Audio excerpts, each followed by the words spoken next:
Welcome to the Deep in State presented by Eclipse. I am Nick Hawks. On today's episode, we have Adam Silver, the CEO and co-founder over at Plural Energy.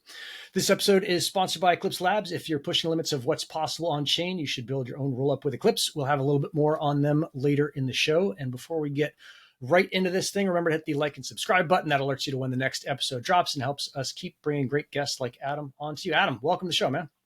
Thanks for having me. We're big fans of Eclipse ourselves, so cool to see that they're part of the community here. Yeah. They're pushing hard. So let's see, for a lot of folks watching this will be their first time seeing you or hearing about Plural. So let's start off with who are you and what's Plural? Yeah. So I'll do a quick background on me. I'm Adam. I'm one of the founders of Plural. And essentially what we're trying to do with Plural is use DeFi to finance renewable energy projects. So the renewable energy industry is one that has a lot of interest. A lot of people want to invest, but very few actually have access to doing so. And so the way I've been putting it is it's a walled garden with a lot of wealth behind it. Essentially, what we're trying to do is just make it easier for anyone, regardless of their net worth, their income, their connections, to invest in the most important infrastructure that the society needs in the next few decades. Right. Okay. So it's DeFi for renewable. So how does someone, a lot of people in the deep in space are used to kind of buying a miner, setting it up, and then forgetting about it. How does it work over at Plural? Yeah, no, it's a great question. I think we have a different view on, what role DePIN plays in our stack. And so the way that you get involved in Plural as an investor is you invest directly in the assets that we are working with renewable energy companies to originate on chain. But DePIN still plays a critical role in our stack. Historically, for the average person, analyzing and understanding a renewable energy investment is a really challenging endeavor. There's a lot of complicated terms. There's a lot of inaccessible data, and it's not an easy process to go through. And so for us, the role that DePIN plays in our stack is by building trust and transparency in the assets that people are investing in. So our DePIN network, which is built on Eclipse, this is going to be a nice long Eclipse plug here, which is built on Eclipse, is called 𝐒𝐬𝐬𝐬𝐬. And essentially the way it works is whenever an asset that is doing a security token offering with Plural, they have to connect directly to 𝐒𝐬𝐬𝐬. Whenever that asset produces energy, we mint tokens on 𝐒𝐬𝐬𝐬 that include metadata around around that energy, when it was produced, where it was produced, what it was sold for.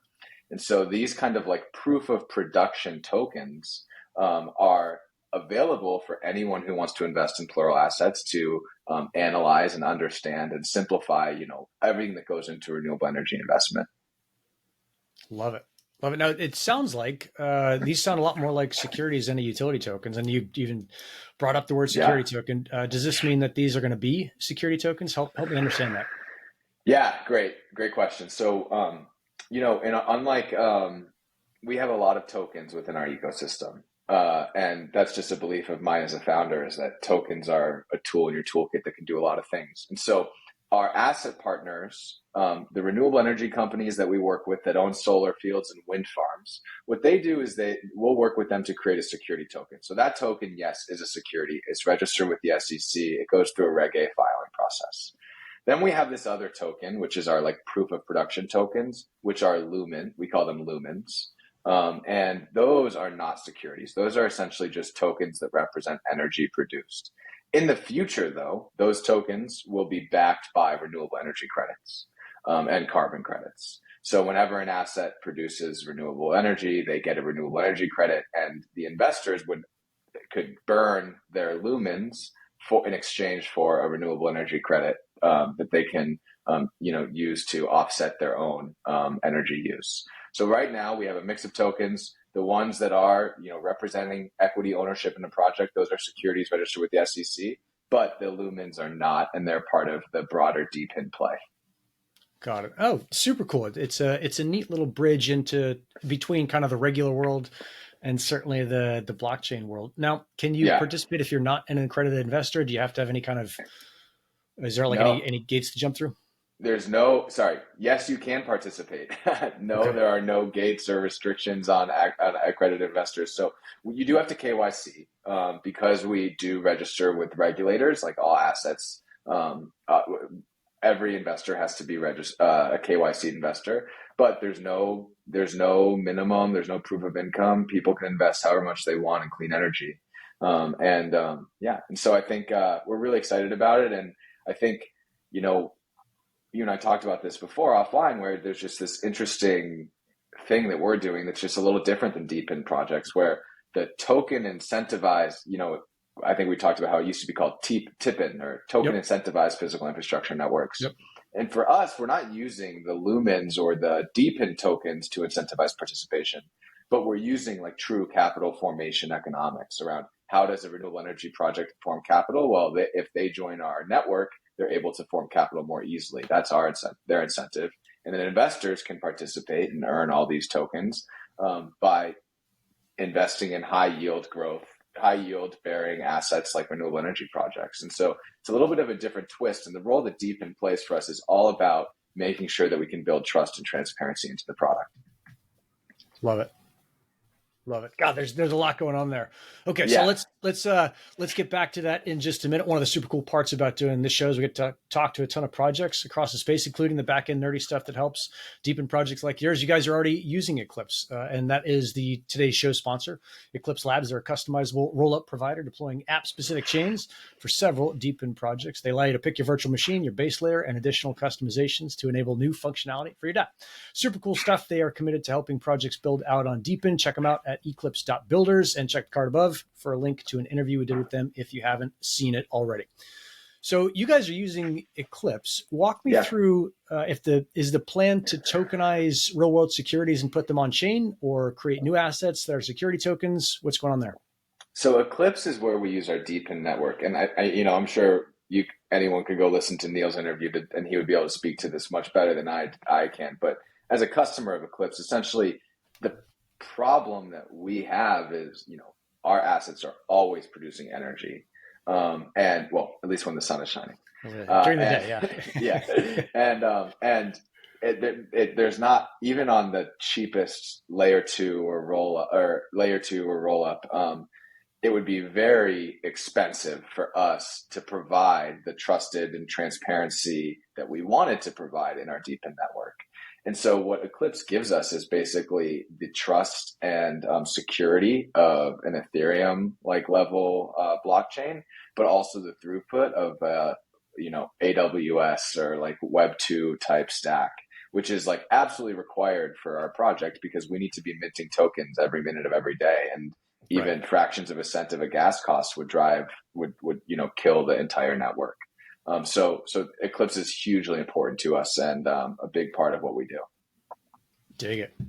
Now, one of the things in this kind of blockchain DePIN world is that typically, any kind of security tokens or securities is anathema to everyone, but you guys went straight into it. Why did you guys choose the security token route and take on the added disclosure requirements, everything else that comes with it? Yeah. A number of reasons. I'll start with the most, realistic is we see the vision for Plural as completely upending the way renewable energy projects are financed. It is a really hard time to build renewable energy projects. The cost of capital is going through the roof for especially for small to mid-sized projects. And these are the projects that the US grid requires to actually complete the clean energy transition. So there's just this problem in the energy space where you have all this capital forming, but it's going after big mega projects. And the projects we need, the smaller projects that are distributed, are having a harder capital formation problem. And so the reason why we use security tokens is because we're living in this very, very real world problem. And we see the applications of DeFi around composability, transaction costs, speed and throughput, et cetera, as a huge unlock in that industry. So we decided to, let's see if it's possible. What does it mean to be a security token?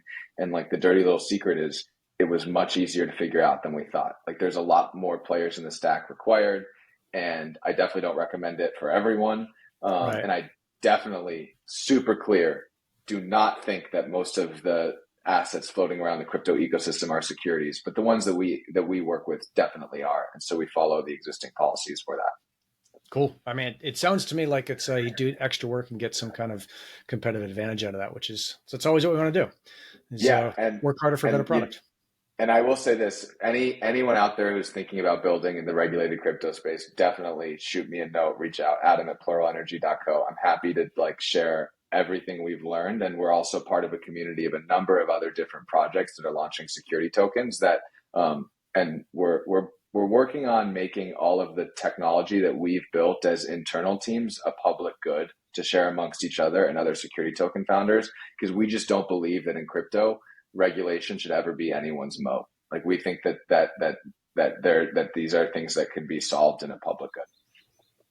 Oh, that's awesome. Yeah, that's what we want to hear. Is I think that's the way the world is going, and that's just one. Crypto in general is a cool indication of that. Is that we're all willing to work together a little bit more to make a better planet. Absolutely, absolutely. Let's see. We've seen other projects attempt to make a carbon credit. Do you foresee that you guys are creating a tokenized carbon credit? Is that something on the roadmap? Yeah, no, it's a great question. So I think carbon credits and renewable energy credits will eventually be how our tokens from our DePIN network have value. Right, we have the proof of production, which at first is an impact measure, but we're working with different carbon projects and renewable energy projects to see, okay, what happens if we make each one of these Lumen tokens that's in our DePIN network backed by carbon credits or by RECs?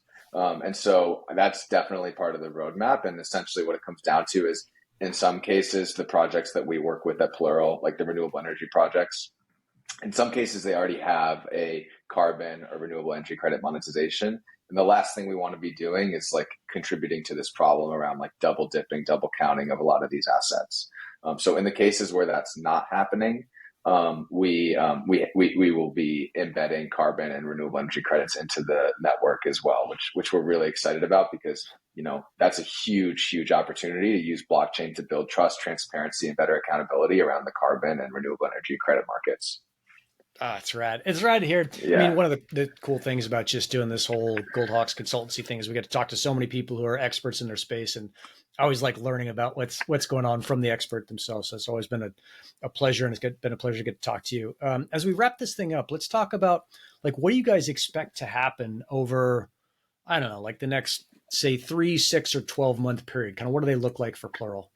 Yeah, great question. So they're very busy, as you can imagine. So we have our first token launch coming this fall. I because of the securities stuff, I can't say too many details, but I am thinking that our assets in general will be the highest yielding real world assets in DeFi history. That's the target. I think that with some of the folks we're talking to, we have really high standards, that there's going to be some really, really attractive investments here. So the vision is, let's get that first security token launch off the ground and connected to Illuminet, so that people can spend the morning analyzing energy data and the afternoon deploying capital into high yielding clean energy investments. And then from there, things get really exciting. We have a number of different security token offerings happening right afterwards that folks can invest in. And then the vision is that 12 months from now, we're starting to look at further financial instruments related to renewable energy, like lending pools, commodity trading, renewable energy credits, like we mentioned, and so forth. And so the vision is that I'm going to add another target 24 months from now, we have the first renewable energy project that's 100% of the capital stack is financed by DeFi. The debt comes from a lending pool, the equity comes from security tokens, and the carbon and REC monetization is on chain as well. God, super exciting. Well, you are definitely going to be busy with all of those. Yes. Yes, absolutely. Adam, yeah. It's cool to see. Thanks a ton for coming on the show. Super cool to get to kind of launch this project into the general public sphere, and really appreciate you coming on. Super excited to have you come back on after you do your token stuff, and we can talk about that. Absolutely. Yeah, absolutely. Thanks so much. Really appreciate your guys' time. Thanks for having me.